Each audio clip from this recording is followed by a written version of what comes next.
বিসমিল্লাহির রহমানির রহিম। আজ 21শে আগস্ট 2025। আমরা এখন অবস্থান করছি রাজবাড়ী সদর উপজেলার বসন্তপুর ইউনিয়নের স্বনামধন্য ও বৃহত্তর কুলারহাটের কাঁচা বাজারে।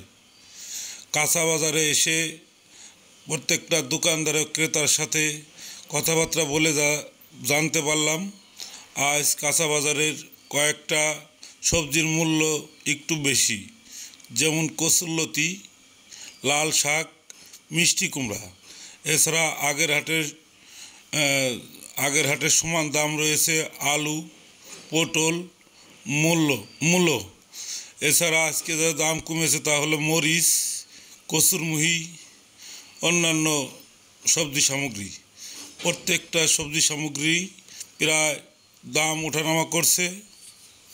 আমরা এই ওঠানামার জন্য বাড়ির আশেপাশে যে উঠান জায়গার খালি জায়গা রয়েছে সেসব জায়গায় আমরা যদি সবজি চাষ করি তাহলে মনে হয় সবজির ঘাটতিটা একটু পূরণ হতো এবং দাম মানুষের ক্রয় ক্ষমতার মধ্যে থাকতো। বিশেষ করে প্রত্যেকটা লোকই এই সবজি চাষ করা উচিত। আমরা চেষ্টা করব পরবর্তীতে সবাই যাতে সবজি চাষ করে আমাদের সবজির প্রোটিনের ঘাটতিটা পূরণ করতে পারি। আমরা এই কুলারহাটে আজ যা দেখছি বৃহত্তর কাঁচা বাজারে প্রত্যেকটা দোকানদার এবং ক্রেতা সবাই খুশি।